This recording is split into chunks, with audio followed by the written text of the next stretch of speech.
Welcome into this Monday edition of the Oxford Exxon Podcast. Chase Parham, Neal, McCready, Clark Ford Studios. Still a week away from SEC football media days, but we're slowly crawling our way toward that and toward the 2021 football season. So some football talk may creep into today's show, but we'll talk about the kind of underappreciated is the right word, but it didn't involve a lot of major American sports. But pretty cool sports day yesterday, as well as it was really cool. Yeah, it's a big day in really sports cool yesterday. Sports day. So we'll go through that a little bit. We'll just talk about whatever you guys in the stream want to talk about. We've got a few different topics, things lined up for the week and more. So I hope all of you are doing well. The podcast is brought to you every single day by the Oxford Exxon, Highway 6 West in Oxford. Take advantage of the Speed Pass Plus app. Download it, use it, earn points, save money. There with all Blue Sky locations in Mississippi, including the Oxford Exxon.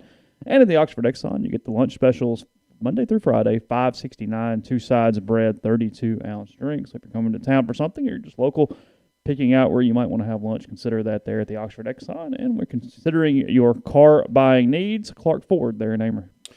Yep, that'd be the place to go. Clark Ford is in Amory, Mississippi, 662-257-1900 is the number. Call it. Ask for our pal, Corey Clark. Tell Corey what Ford product you're looking for. He'll send you a quote within 15 minutes in business hours.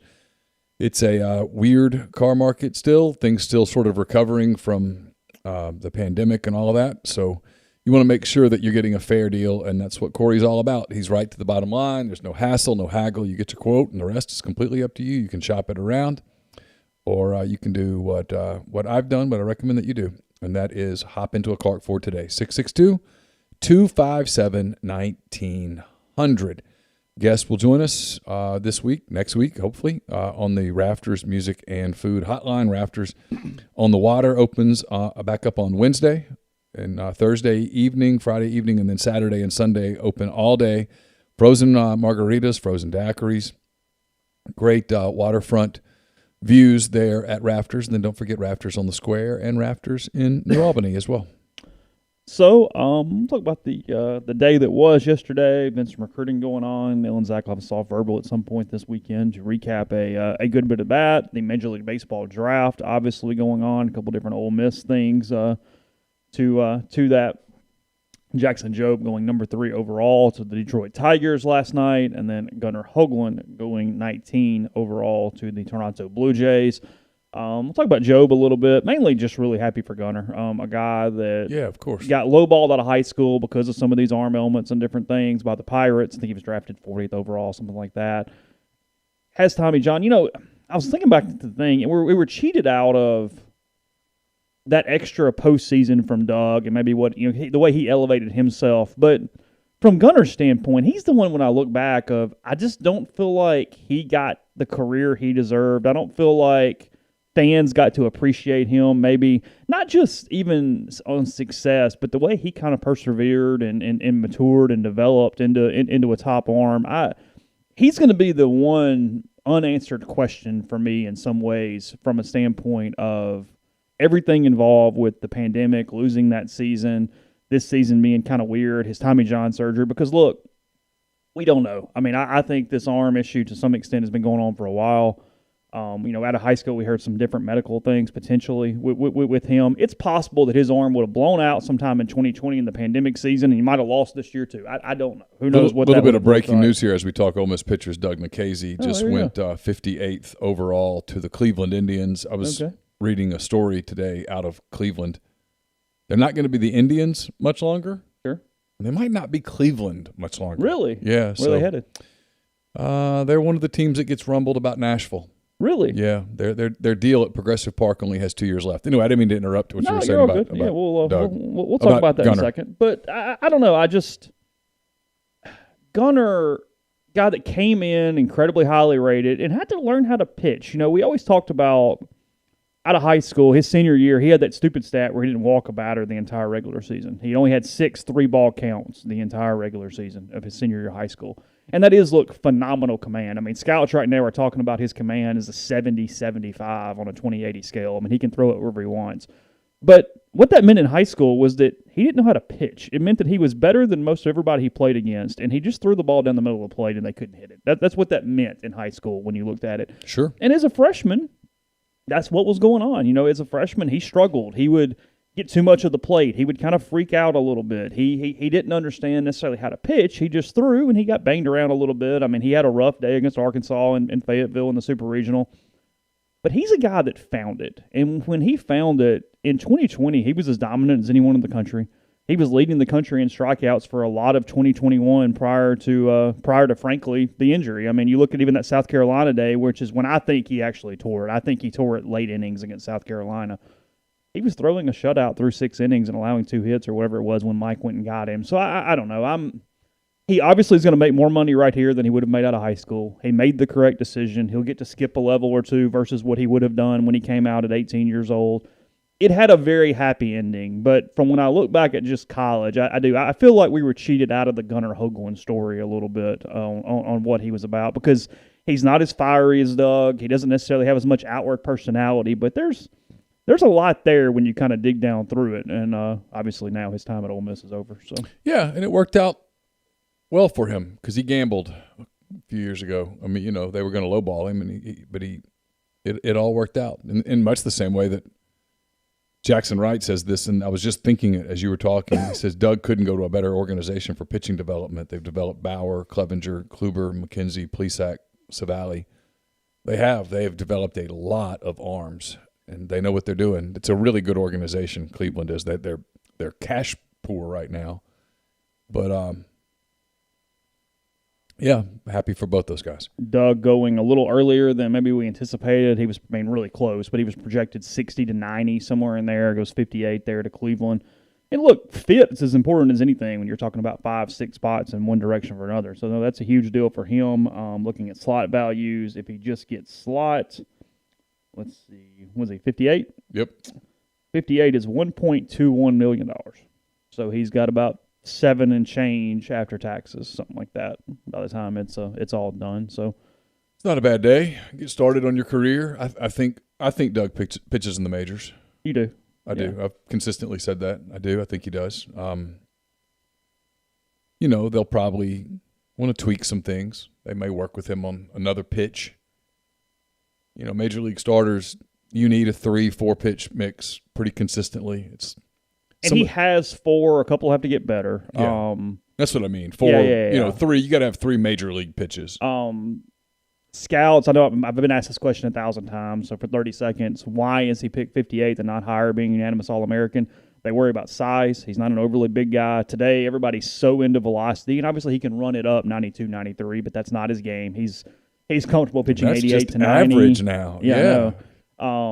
So he has very average velocity, and then I was talking to one scout who said we think he's probably fine, but at his size, does that velocity even tick down further when you're talking about pitching on 5 days instead of 7 days? What does it look like when he's a little tighter? If he is a starter, nobody knows what he'll do at that level, but those are the concerns and why he's picked lower than, a Hoagland, who frankly has a lot of major league makeup that makes a lot of sense. Gunner can run it into the mid-90s. He can throw multiple pitches for strikes. He has plus command.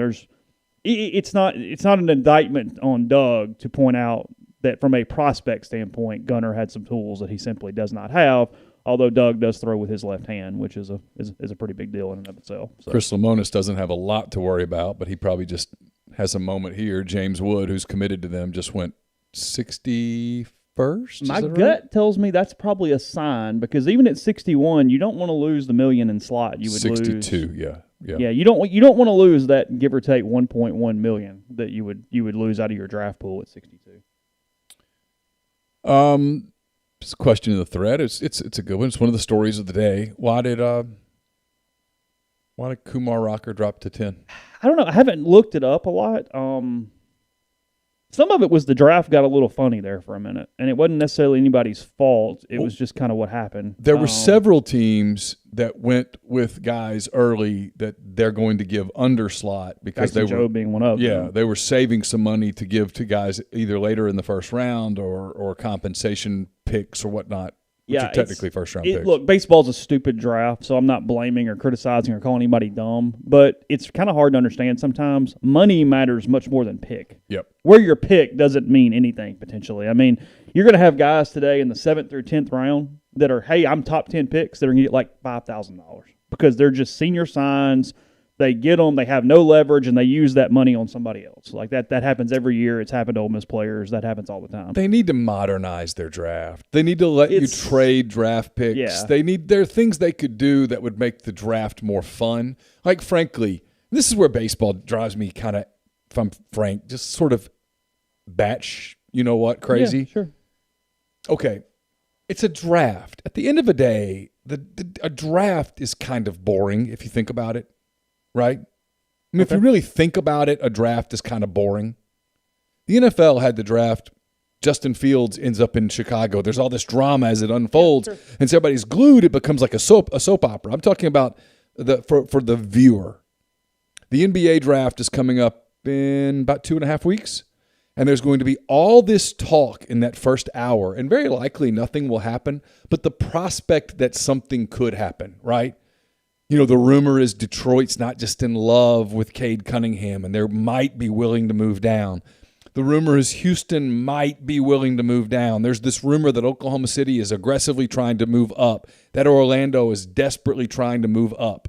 So you have the potential for this, breaking news that we have a trade. Sure. Major League Baseball doesn't have that. So it's kind of boring. And then you throw in, this pick was made for financial reasons.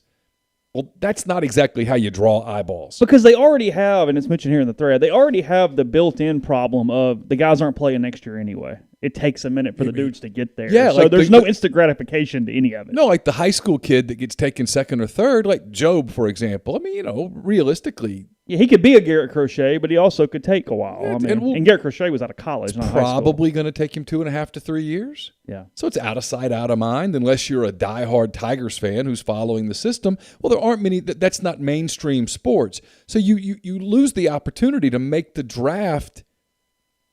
I hate this word because people get mad at it. Like, sports aren't supposed to be dramatic. Yeah. We're going to turn on the NBA draft. Is someone going to package several picks to trade up? And if they do, who's it to get? And so you have these storylines. I mean, you can produce that. Oklahoma City's trying to trade up to 2. We've got sources say, okay, are they trying to get Cade Cunningham? Are they trying to get Jalen Green? Are they trying to get, Evan, whatever his name is, the big center from USC? What are you trying to do? Mobley, thanks. Who are you trying to get? So there's this drama. You don't have that in baseball. Like how cool would it be yesterday if, hey, breaking news, the Angels just traded up for the second pick because the Pirates didn't take Leiter, and the Angels traded this guy and this guy, and their first, second, third, fourth, and eighth round picks for the second pick, and the Angels just took Jack Leiter. Well, now you have this breaking news feel to the draft. Baseball doesn't have that. I know. A couple different things with Jobe. We'll get into that in a second. Obviously, he's not going to play for the Rebels, but we'll discuss some of his draft mechanics as we move through. It was one of my favorite things, and I think it was like Facebook or something. It wasn't anything that I don't mind criticizing a little bit, but it's like, yeah, he goes third. That's going to be really hard to keep him now. And I'm like, yeah. You think? Yeah, it's a possibility.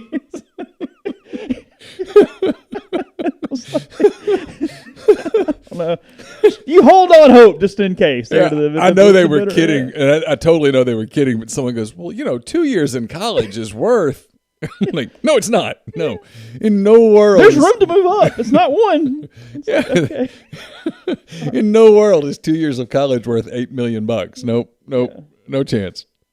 Yeah, so I don't know. We'll discuss that in a second. First, talk about Community Mortgage, Oxford, Memphis, Soto County, and Chattanooga. Underwriting and processing is done in Memphis. So you're getting local underwriting that understands your market, a leader in condo financing, the float down option, and more. You can find Jason at 662-234-2704 or JLOWE at communitymtg.com. That is wild. I was watching that Wood kid swing, and I was like, he reminds me of somebody. And then their MLB is with Fred McGriff. And I'm like, That's what it is. He reminds me of McGriff. We're also brought to you by ACS. They're owned by Clay McNutt, Baldwin, Mississippi, Automation and Control Systems, LLC, complete electrical control system solution provider, a Rockwell Automation recognized system integrator. They've got a full-time dedicated emergency service and troubleshooting staff and a UL 508A panel shop. They do a lot of things.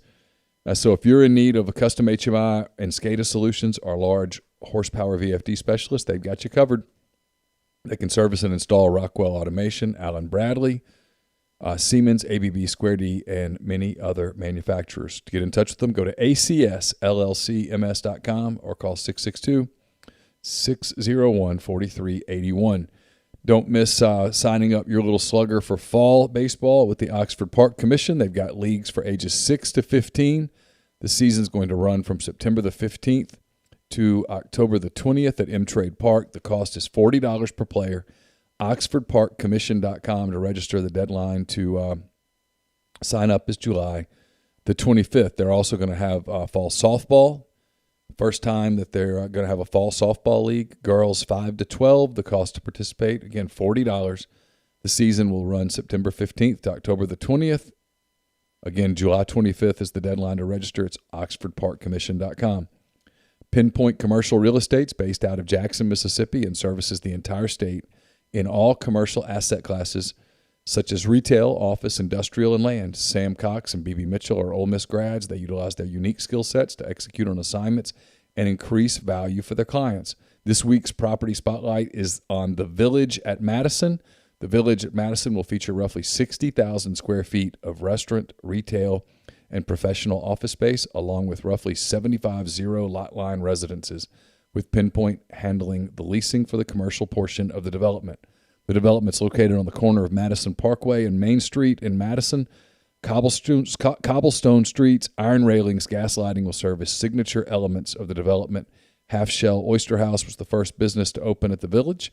If you'd like to learn more about this great opportunity, call Sam and BB at 601-586-3220. So Jackson Jobe, third overall to the Tigers, frankly leaves a little bit of a mess in Ole Miss's class. This is always going to be a small class, but from a projection standpoint, a ranking standpoint, not a ton there. Ole Miss was in the 30s prior to Jobe. Obviously not counting in the August enrolled rankings whenever those get updated by Perfect Game. Slot for that spot is 7 and something. I forget the exact number, but somewhere around 7. It was like 7.8. It was pretty nice. 7.221. Oh, 221. Yeah, 7.221 is the third pick. There's a lot of talk about the Tigers lowballing him a little bit. This is just educated speculation, but I would expect somewhere around the 5.5 mark is probably where I would think Jobe is going to end up on a deal. And frankly, I think that deal's already done. I think you're not going to risk losing $7 million out of your slot. So you knew exactly what was getting done or not getting done prior to that pick. A GM would be fired for losing $7 million out of its fired might be putting it nicely. Run out on a rail of the entire industry. Yeah. No, that phone call was made. Come on. That deal's within $50,000. I know the Tigers have some flexibility and some extra spots and stuff, but yeah, no, this is because the Tigers also have the 32nd pick, which was like 2-2, and they've also have the 39th pick. They had a lot of weird wiggle room there between some different things. Reed Trimble goes 65th to the Orioles. He hit quite well over a weekend. That'll be the end of his college career. Yeah, I don't think he's jumping in the transfer portal. No, yeah, he's transferring to Baltimore. Yeah, I think that's where he's going. So he's right at $1 million too. Around that number is how many millionaires, technically from a pre-tax standpoint, there were. Actually, that is the next to last one. The 66th pick is the last one over $1 million. From an Ole Miss standpoint, this will be fully decided by the time you guys hear this, probably, or at least close to it. Well, no, yeah, it will actually. Does Elko go in the top 10 rounds? Is he a 7th, 8th, 9th, 10th round pick? Could he jump at $125,000 tomorrow? He's really the only name that I think is interesting. I'd be pretty shocked if Kevin Graham goes. I'd be pretty shocked if Justin Bench goes. The JUCO pitcher out of Northwest Florida.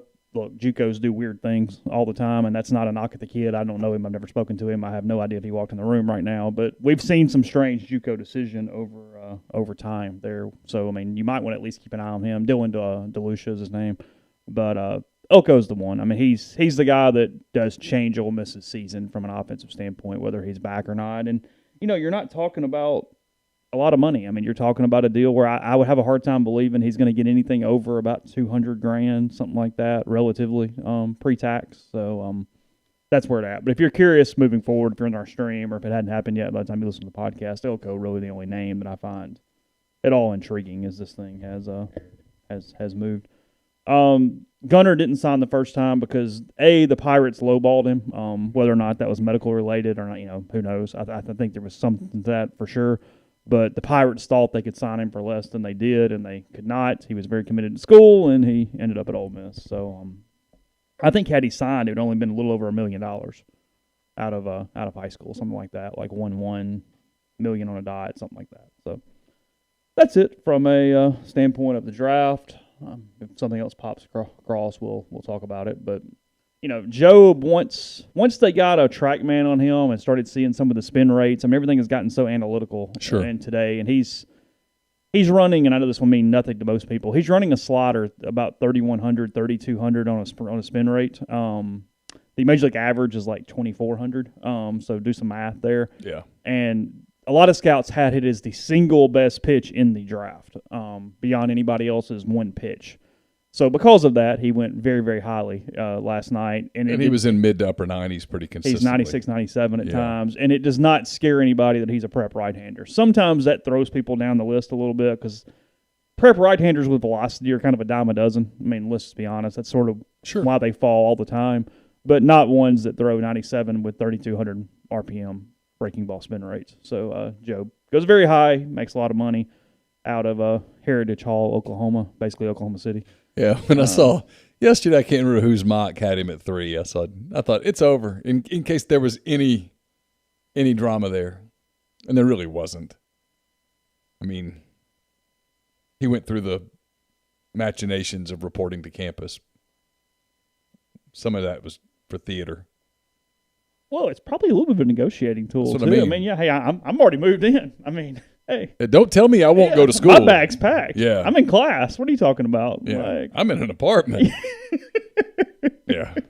Because the agent's going to tell him to do that. Hey, of course. Enroll. Go. No, sure. And if something does fall through, well, you're there. Okay, you're there, right. Sure. Yeah. But.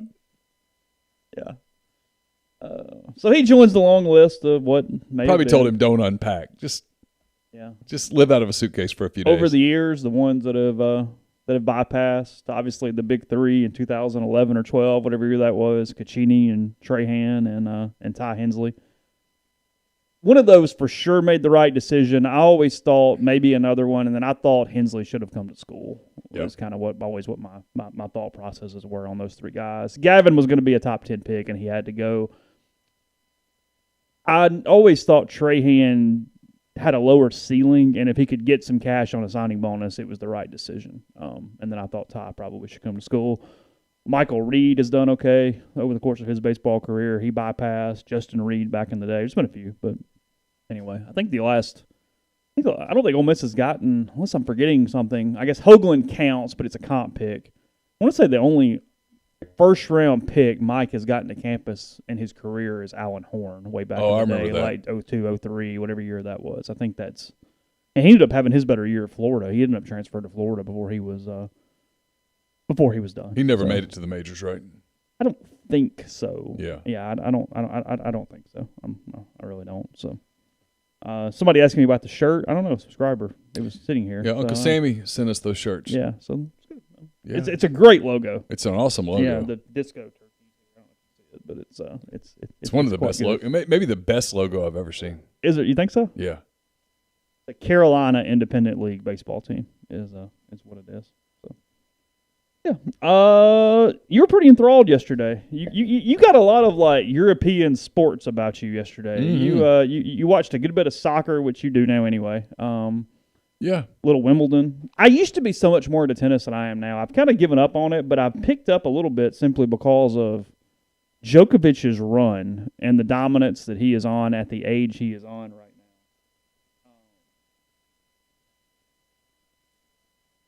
You talked about it. Wolken wrote about it. Is he the best tennis player of all time at this point? And he definitely, I believe, has the best resume of any tennis player all time. We can get into semantics of anything else. That's the thing, is he's nowhere close to done at this point, it appears. You and I are not tennis experts. No. At all. So we'll preface that here. How much of that is him? And how much of that is, frankly, the sport has had an inability to reach the level of those big three for years and years and years, where there is literally no parity in men's tennis. And there hasn't been for over a decade.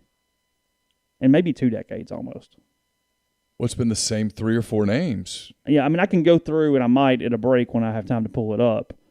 Well, There've only been like less than 10 major winners or Grand Slam winners since like Roddick won the U.S. Open in 03. So to your point. Yeah, sure. Sunday is when I work on 10 Weekend Thoughts. Sometimes I work ahead a little bit on Saturday, and I did a little bit this Saturday, but not much. And I knew that there was a chance that I was going to be having to write some recruiting stuff yesterday. So I came in here and I sat down and I kind of braced myself for a long day. And I turned on the TV. I realized Wimbledon was on. And the guy he was going up against, Matteo Bernatetti or whatever. Sounds good. Yeah, sure. I'd never heard of him before. Yeah, I know. So I keep up with sports pretty much. And I didn't know who the guy was in the men's final at Wimbledon. And so that's to your point of the sport hasn't produced the stars. It's produced Federer and Rafa Nadal, and there for a while Andy Murray was at the top with those guys. For sure. No, he was a big 3, big 4. Yeah, sure. Yeah, and you've had Djokovic. Yeah. And that's about it. You've had other guys step up for a minute. But that's all. But this guy's doing 133-mile-an-hour serves, and Djokovic just breaks him routinely. He can beat you from the baseline. He's so long and angular and athletic that he can make plays at the net. He dominated net play yesterday, which is not supposed to be his strength. It was funny, when I turned it on, they were in the second set, and Matteo, whatever his name was, had won the first set. And so you kind of start cheering for that guy. Like, I don't know who this guy is, but I'm cheering for him, you know. You're thinking, what a big day for him. He's an Italian in England, and Italy and England play across town later today in the biggest soccer match in Europe in a long time. And so, you know, it's a big day for him, and so you're kind of cheering for him a little bit. And then as it becomes obvious that, no, Djokovic is going to do this, you start thinking about the history of it all and just how great he's been and how much he's dominated a sport now for a decade. And he's still got time to go. There's no sign. Like with Nadal, there are some signs of slowing. And you could tell when Federer really started losing the step. I mean, he fought Father Time as far as any damn body hardly can, but you could tell when it did. Yeah, and so Federer, there's a chance that, you know, he might. Well, anybody can step up one time and maybe pull something out. Vin Scully would say, you know, dance with the sun one more time or whatever, but it's about over. I'm sure he's doing fine. I'm sure Federer doesn't lose much sleep over it. As he gets done and puts on his Rolex and his jacket and it changes. You wonder when he gets up in the morning, does he do all of that stuff every single morning before he has his coffee? My guess is probably. If they'd like to pay him for it, yes, that's the answer. But I don't know. It was historic. And then, you know, an hour later, the UEFA Cup final comes on, and it was cool. I mean, you kind of, you know, think about what yesterday was like in London if you're a sports fan or if you just like life. London was probably a really happening place to be. The outside of Wembley was insane.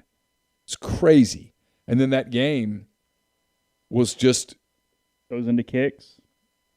I hate kicks, by the way. Do you really? Because it's a different game. You play, let's have sudden death. Might play forever, but let's have sudden death. It was just such an exquisite soccer game, really. It was. I've grown to appreciate the sport more and more because of Carson, and he likes it, and we watch more. And I've encouraged him. I think, you know, if you're going to be good at a sport, you need to watch the sport, understand the sport. So he watches a lot more soccer than he used to, and he loves the European stuff. He watched the UEFA Cup. I did too, actually. I watched a lot of it. It was great. It was a really cool day in sports. And then you had the draft and Game 3 of the finals where Giannis Antetokounmpo showed just what a superstar he is. And it was a cool day. And you and I talked about this, you know, and on the other side you have Major League Baseball and the All-Star game, and they had the Futures game, and they had all these things that should give them a share of the stage, and it really didn't. Mm-mm. So I got it up here. Let me make sure I'm right on what's what, but I'm pretty sure I am as I do this. Yeah, okay. I had them in the right order. I just wanted to make sure. So in 2003, that's the last time, unless I'm missing something really recently, but I don't think I am. 2003 is the last time that it looks like 4 different major or Grand Slam winners were in the same year for the 4 majors. Obviously, Australian Open, French Open, Wimbledon, and U.S. Open. So in 2003, Agassi wins the Australian, his last Grand Slam before he retires. Mm-hmm. Ferrero wins the French. Federer wins the U.S. Open. Wins Wimbledon, and Roddick wins the U.S. Open in 2003. Okay. From that point forward, the Grand Slam winners starting in 2004, so we're talking 17, 18 years, whatever that is now, who have not been named Federer, Djokovic, Nadal, and Murray. Okay. Gaudio wins the French in 2004, so one tournament into this, but the French Open's a little different beast until Nadal starts taking over his reign. Right.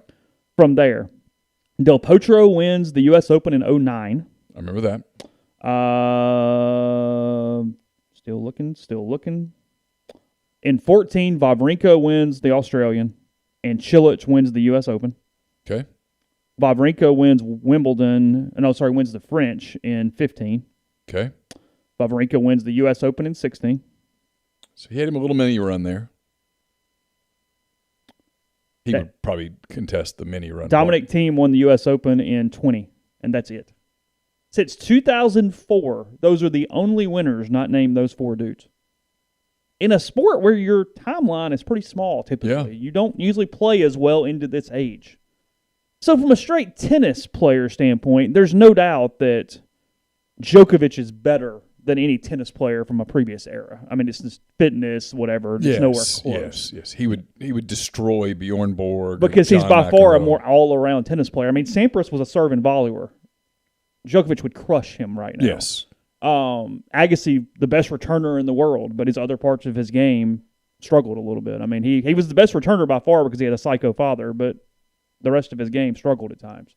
But Djokovic would break his serve so much that it wouldn't matter. I would assume. Yeah. I mean, he's better. There's no huge weakness there. So he's the best resume. He has that. But I just wonder a little bit, and this is a tennis thing, why they haven't been able to develop guys to get into that realm with them. Where is it simply that coincidentally the 3 best dudes that ever lived just happen to be in the same 20 years, and you go, okay, it is what it is, and sometimes that happens. Probably not.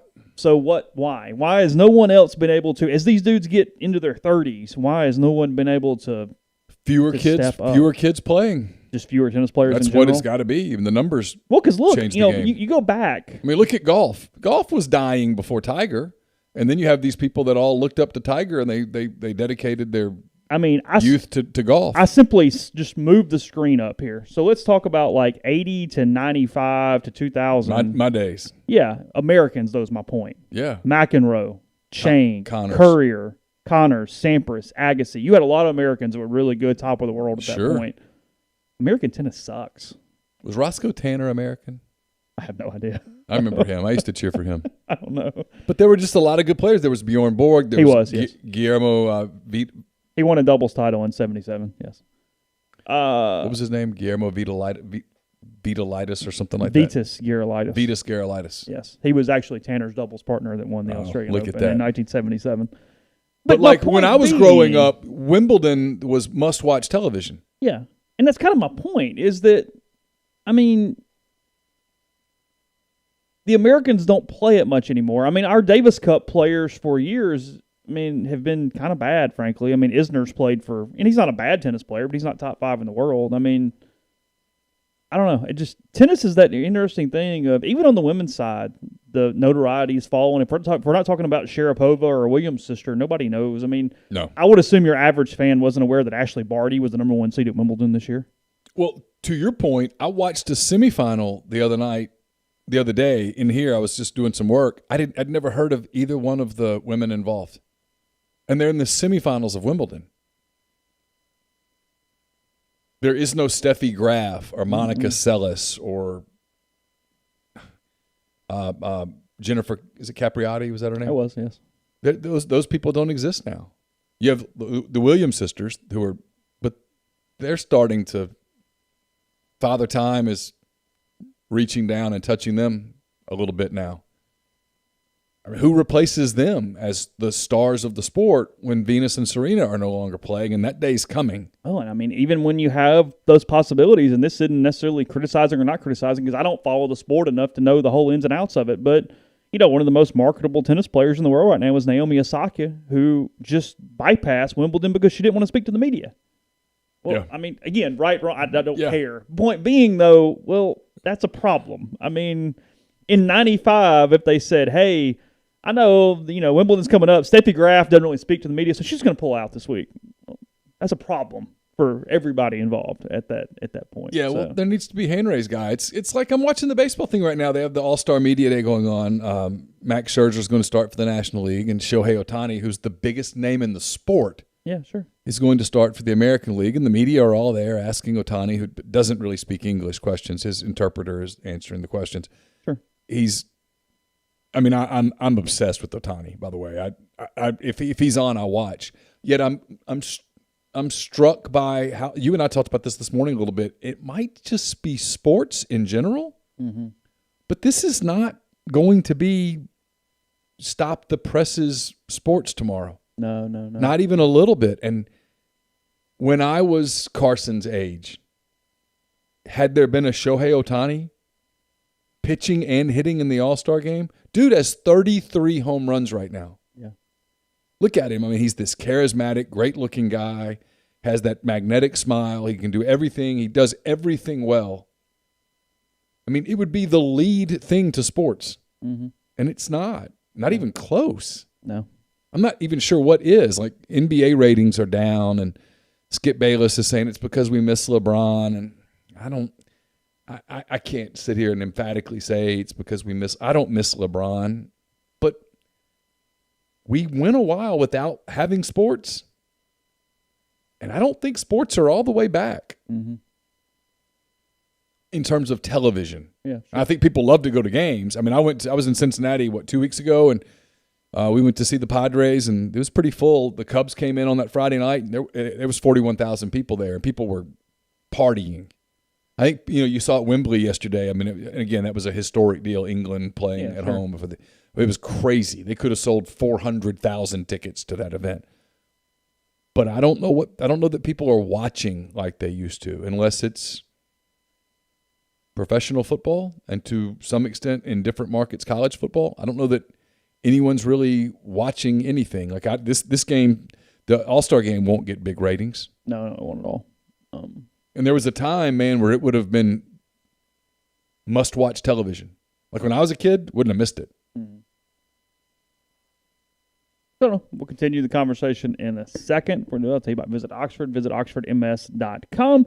On the 17th, the End of All Music Record Store Day is going on there on the Square. On Friday, June 30th, OPC Movies in the Park. Shrek is going to be that one to watch. That's at Avent Park at 8 p.m. for a start time for there. You've got the YAC Townie Takeover. Details through oxfordarts.com on the 31st and much more.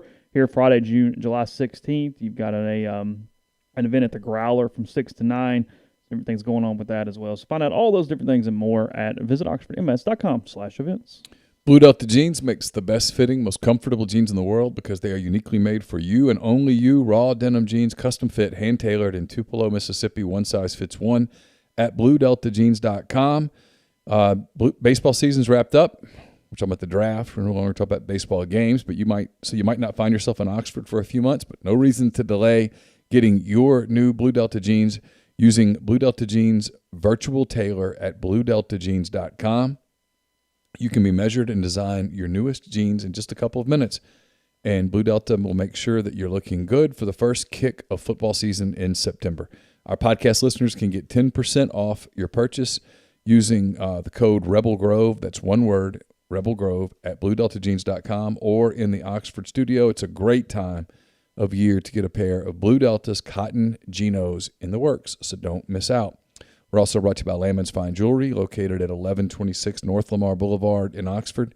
They've been serving the Oxford area for 73 years, from engagement rings to wedding rings to fine jewelry, watches, pearls, fashion jewelry, children's collectibles, and more. It's the gold standard in fine jewelry. LamonsFineJewelry.com or 662-234-2777.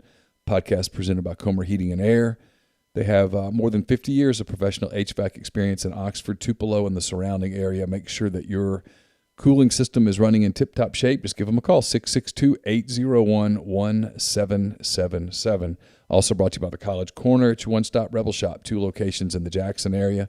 In Ridgeland, it's next to Fleet Feet. In Flowood, it's next to Half Shell. You can also go to collegecornerstore.com, and you can find them on Facebook and Instagram. So whether you're tailgating in Oxford or home gating with friends and family, the College Corner has you covered for game day, the largest selection of Rebel gear in central Mississippi. Also brought to you by Pinnacle. They're based in Madison, Mississippi. Clients in more than 20 states, advisors in multiple states as well. Pinnacle provides detailed, specialized investment management, financial planning, retirement planning for individuals and businesses, and much more. They treat investing like a commodity, and decisions are made using objective information and research, not emotions. So regardless of your level of wealth, Pinnacle will sit down with you, listen to your goals, study your expenses, put forth a comprehensive, detailed financial and retirement plan built just for you. It's pintrust.com, P-I-N-N trust.com. And we're brought to you by John Edwards, Regency Travel Incorporated in Memphis. If you are thinking about traveling later this fall, planning something for the holidays, even thinking ahead to next summer, get in touch with John. Just give him some parameters and a budget and let him give you some options. And know this, you don't have to live in or near Memphis to take advantage of his services. 901-494-3387 or jedwards@regencytravel.net. First-time clients can save $50 off their first book trip just by telling John you heard about Regency Travel on the podcast. Podcast also brought to you by Northeast Spark, NESPARC, servicing people across rural communities. 2 packages for internet, the 100 Mbps or the Blaze, the 1 gig that powers the Clark Ford studio. And I have at home as well. Your hometown team bring you world-class broadband. nespark.com, 662-238-3159. Phone service available, parental controls, network security, and more. I know a couple friends that have signed up for it here in the last couple weeks, and you can call too, see if it's in your neighborhood. Get the best internet around. Again, nespark.com, 662-238-3159. So, let's see. Rest yesterday. Yeah, it was. The Wembley thing was incredibly cool, a little scary. It was a little scary. It was a lot combined, kind of all there at once. There, when I say I know nothing about the event, I know literally nothing. But I was pulling for England, just home crowd, been cool, like that kind of thing. But I had I couldn't have told you a single player on either team. I had no idea. But it was neat. It was international, national team sporting events are pretty freaking cool all the time. We always enjoy them in the moment, but I don't know that we really appreciate them as they're coming up and go, oh no, that's neat, that's good. USA basketball loses to Nigeria the other day. That was kind of strange. I felt so bad. 28.5 point underdog there. The 19-year-old kid that missed the last kick. He plays for Arsenal for England. I was sick for him. Oh God. He basically just died right there. I don't mean literally. He was sobbing on the pitch. That's tough. That's England got so conservative after they got up 1-0. They never went for the kill, not one time. And then by the end, they were just hanging on to get to pins, and it was kind of frustrating. But they were really struggling with. Italy had those 3 attackers who are so good 1v1 and could create space and shots on goal, and they were battling. So this basketball thing, some of these, like Nigeria does have NBA players, right? If you say, I don't know. The guy they quoted here was, let me find it, Gabe Vincent for the Heat. Okay. Not a household name is what you're saying? No. Let's see, a couple different dudes there that play for different people. Vincent's quote was, "We just wanted to compete." Actually, is how he started it. We know what USA basketball means around the world, and what they've stood for so long. A team coached by Greg Popovich, Kevin Durant on the team. So maybe he's just a loser in this. Can't carry a team himself. Is that what you're Kevin Durant's saying? Next step, Nigeria. Hey, they beat him so. How's that citizenship work? Damian Lillard was on this team. I was going to say, who all was playing on the American team that night? Durant, who had never before played in a loss for USA basketball in 39 games. He had 17. Tatum had 15. Lillard had 14. And Bam Adebayo had 11. So those were the leaders. I don't So know they who weren't else was just on the they team. weren't playing the scrap heap of American basketball. They were playing some pretty good guys. Zach LaVine. Precious Achua was playing for Nigeria. Oh, was he? Yeah. Okay. Yeah, I'm just looking for names here as I scroll down. Yeah.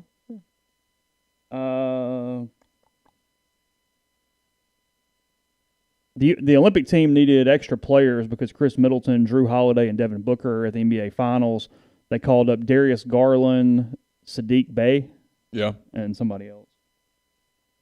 So, anyway. They probably weren't exactly locked in for the big exhibition against Nigeria. Well, no, but I mean, it shouldn't matter. it shouldn't. Maybe it's an eye-opener. Does it mean they're beatable? Because if Nigeria can do that, even if they're not focused, that means Spain or Argentina or some of the programs that are good for sure can win. Because I think the last time these two teams played, the U.S. won by like 65 or something. No, they're absolutely beatable. Argentina could beat them. You mentioned Spain, Croatia. I mean, listen, there's some basketball. There's some good basketball players in the world. It is kind of embarrassing for like Durant, those guys. Is Luka playing in the Olympics? I don't know. I mean, he could get hot and be a problem for a day. Yeah. I mean, that's Luka can be a handful.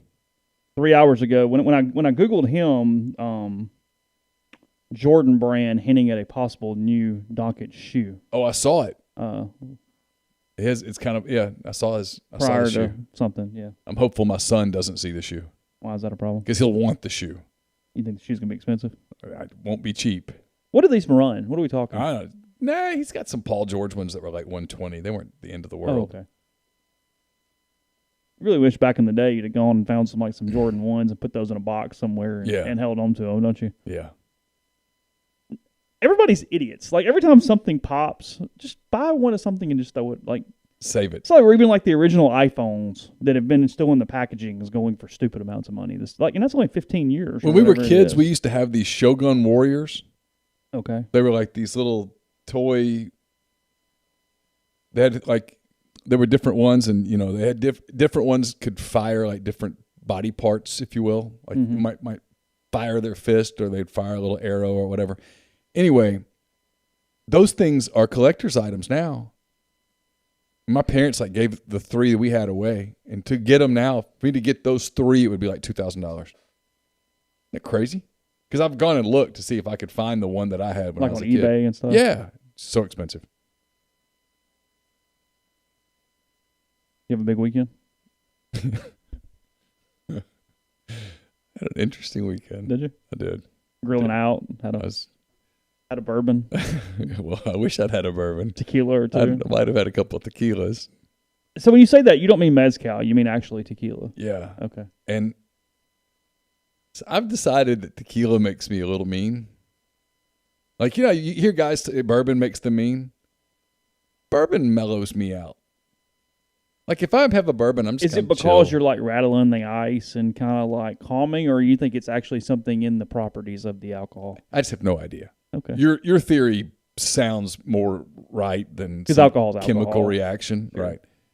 Because there is something to bourbon, just kind of taking the smell and rolling the rock. And Oh yeah, you get the big rock and you listen to it crack a little bit, and just kind of it makes you have to take the breath. Yeah, take them because Tequila's not a breath alcohol. No, it's more of a Let's shoot it and go on about our day. If my wife hears this story being told, she might come in and end the podcast or end me. So I'll leave names out of it. Well, let's do that. So Carson was out in the hood with a group of his buddies. Mm-hmm. Most of them probably 14, 15 years old. And I had not seen him at all on Saturday, really. He was been out all day. And someone comes to the door in an agitated state. It's about 7:30, I think, on Saturday night. Agitated state. Yeah. And informed me that my son had taken the flyers outside of his house, these houses for sale. And it's the first I had heard of it. Okay. I can't believe I'm telling this story. Laura's going to get so pissed off. But I'm 51. You can get mad at what difference does it make at this point? You might make the guy mad. Maybe he's listening. Something tells me he's not. Okay. But if he is, it's fair game. It's your story. It's my story. Your truth. It's my truth. It's your truth. It was my driveway. And so Carson stole the flyers. Said that he'd done it twice. Well, obviously, I knew nothing of it because I wouldn't have condoned that. I would have told him, hey, dude, don't. It's not smart. You never know who's going to react, how they'll react. I also know that roving bands of teenage boys in a neighborhood sometimes are going to find some mischief, and it's okay. Typically, they're all probably going to make it. A certain part of hey, don't be an idiot. Thanks. Yeah. Okay. Yeah. Awesome. So I inform him that I will find Carson and talk to him about it and that we will make it right. He keeps talking. And as he keeps talking, my level of agitation, which at this point was pretty low, begins to rise. Slowly. So it's just simmering and boiling. Just turn the heat. You're slowly turning the dial. We just turned the heat up on the pot of water. But not much. Not boiling yet. And he keeps talking. And I told him, I said, I told you that I would get with him. I'll do it immediately, and we'll get to the bottom of this. And that was not satisfactory. That answer was no longer satisfactory. He asked where the flyers were. Well, at this point, now you're asking me questions that you already, in my world, I think you already know the answer. Which, as you know, because you know me, don't ask me a question if you already know the answer. There's no point. And I said, I don't know where they are. This is the first I've heard of it, and he's not here right now. He's out and about. I'll have to contact him. We're working to contact him right now. Because by that point, Laura's texting him with, get home. Yeah, we got a little situation. Got a situation. Got to find out what's going on. And he continues. Well, now I was a 1, now I'm a 3, and now I'm moving up to a 5 or a 6. I'm getting a little agitated. Why are you continuing to say this? I told you I'd handle it. We're not talking about, he didn't rip the door off the hinge or anything. We're going to be okay here. Let me talk to him and find out what's going on. And he keeps going. I inform him that I think it's now time for him to leave. Allow me to do this. I will reach out. Okay? Sure. He then informs me that he might have to call the police about this. Police? The police. At which point I went from 7 to 10. I don't know what it was about that word, but that word hit the spot, if you will. Okay, real quick. Flyers. We mean those brochures that sit out in front of a house giving you the main details of a house when it is for sale. Yes. The little things you take with you and roll out of the thing. A realtor's tool to market the house for people who drive by and see it. People will drive through our neighborhood. We live in a neighborhood in Oxford that there have been some houses that have moved pretty quickly, and so people will drive through and they'll take the flyer, and if they're interested, they'll call the realtor to set up an appointment to see the house, to get basic information. Yeah, I am 37, Grind. You got close on that one. Yeah, he had you at 40. You should be happy. All the running's paying off. Yeah. Go ahead. Sorry. Anyway, that was not the right word. Police. At that point, Is police ever the right word? Well, at this point, I became defensive of my son. That was the first time that I went from, you know what, because if we're hating on it calmly, look, at least you're in the wrong compared to him, and we'll figure it out. Yeah, let's talk about this. Okay. Let's talk about this. All right. Do you want to finish the story and then talk about it, or do you want to talk about it now? Oh yeah, so I'll finish. Yeah, let's get through it, then we'll go from there. So I was luckily there were people at my house who had cooler heads at the moment. Realized that this is the side of him that we don't see. And look, I've been in 2 fights in my entire life. Okay, I mean I'm not the fighting guy. I don't go out looking for fights, and I don't think I was actually going to do that because I know that would not have ended well. But I was hot. At that point, I went from being a little irritated at my son to being very defensive of my son. Okay. Because, come on. He didn't damage property. Had they Technically, they're free. They are supposed to be taken. Had they spray painted the house or something, I mean, we're having a different conversation. Maybe you really wanted the house and Carson was helping not sabotage. Hey, we need the deal. We need those flyers gone. Like, they're going to have to lower the price significantly for me to even think about the house. I mean, square footage is a little high right now. Carson may have done them a favor. But we used the word police, and so it ended. He realized that this was not going to go well. He left. I was thoroughly scolded. Carson came over, and Carson's all worked up, and I told him, I said, look, there's a lesson here, and the lesson is you never know who you're screwing with. And there's always a psychopath, and you just ran into one. Because relative psychopath, but sure. But let's talk about how are men supposed to handle something like this? You pick up the phone and you call me and you say, hey, this is who this is. Your son just took my flyers. They've done it twice. They clearly think it's funny. I need those flyers. We're trying to sell the house. Can you please ask them to chill? Okay. And then I would have said, absolutely. And I would have called him and said, hey, won't touch them again. Don't do the flyer thing again. Do you understand me? And then I would have taken the guy some money for the flyers like I did. And that would have been the end of it. And I would have yelled at my son for a few minutes about don't be an idiot. And then we'd all moved on with our day. And then we'd all move on with our day. There's no point in coming to someone's house and, by the way, dragging another neighborhood kid, by the way, with him who's terrified out of his mind, laid hands on another kid. Come on. Literally touched him, which is a good way to get your ass kicked. Come on. I mean, learn some of the unwritten rules. We talk about baseball unwritten rules. There's some unwritten rules of society. Handle something that doesn't matter calmly.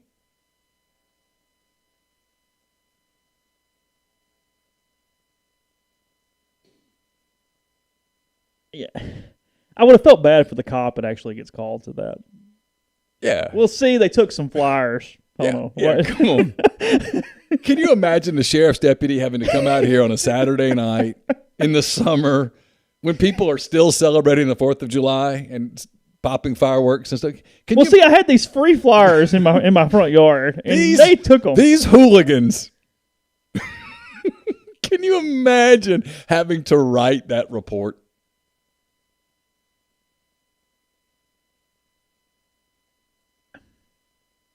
Yeah, the level of response is what I'm finding so funny here to this whole situation, is that we get to the point of, hey, I'm calling the police. And who says that? Because who wants to deal with the other dude's kid anyway? Yeah, can you just tell your kid to stop? Like, I just tell him to stop. I'm getting yelled at home. Can we just all get can we just solve tell this? Him to stop. Because had he called me, I would have taken the call, and he could have easily gotten my number or Laura's number.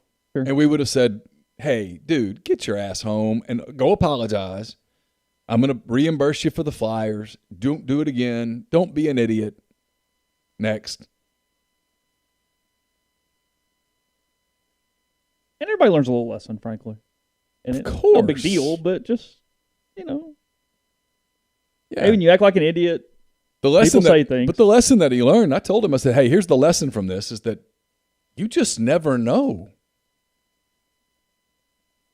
Like, most people would handle this with like, oh, the stupid kids. It's summer. They're out running around being teenage kids. At the end of the day, they destroyed nothing. Could be so much worse, right? They just are having some fun. Stupid, but most of us were stupid at 14. Or occasionally stupid at 14. Sure.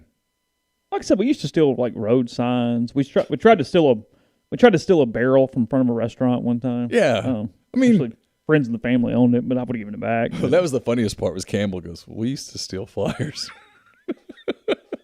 It's like, and they were old yards, and come on.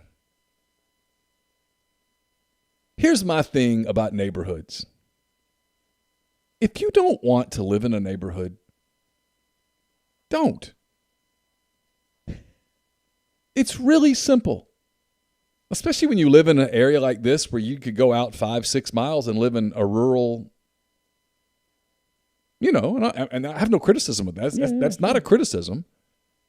I mean, it's not like Brooklyn where there's kind of you're sort of landlocked, I mean, if you want to get out, drive out a few miles towards New Albany and get you a big plot of land and probably not have neighbors, you can do that. Mm-hmm. Or your neighbors are a few acres away. Sure. And that's cool. For some people, that's the way to be. There's a lot of variety between 0 lot line homes and out in the middle. Yeah, but I mean, you know when you move into a neighborhood that there are going to be barking dogs, for example. People are going to have dogs, and dogs bark. That's just part of being a dog, is that you bark sometimes. And there's going to be kids. Can't drive like a maniac through a neighborhood because there's going to be kids on tricycles or bicycles or playing with balls or whatnot. Yeah. There's going to be dogs that you don't want to hit because it's somebody's beloved pet. They're just things that are part of living in a neighborhood. And if you don't want to have those things around, it's cool. Don't move into a neighborhood of your own volition willingly.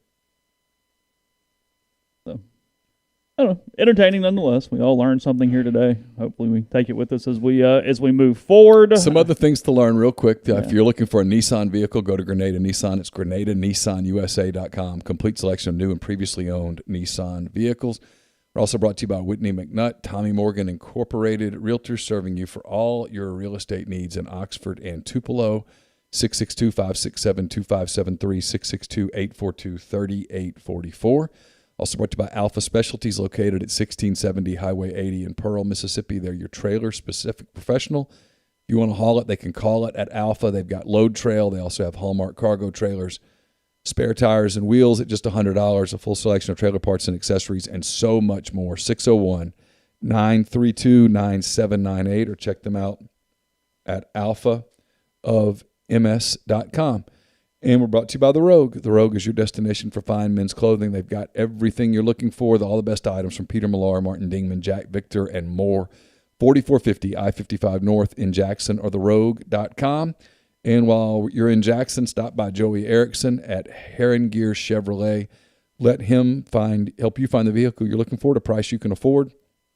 A full selection of new Chevy vehicles, or get a great deal on numerous brands of reliable pre-owned vehicles. 662-571-2367, or stop by in person at 1685 High Street in Jackson.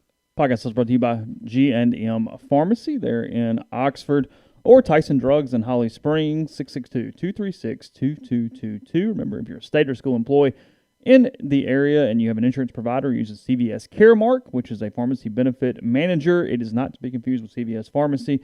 Still, use your local pharmacy, hopefully G&M or Tyson Drugs. It does not impact you in any way. You don't have to change anything. You can carry on with your great local service. So, again, to find out more, that's on South Lamar in Oxford, or they deliver locally in the Oxford area, and that's 662-236-2222. There is that. Plenty of... Ginger does make a good point. What's that? She said could have just avoided it by having a QR code instead of flyers. Yeah. That's a good point. Everybody's got a phone. Most people do. Even a smartphone. Yeah.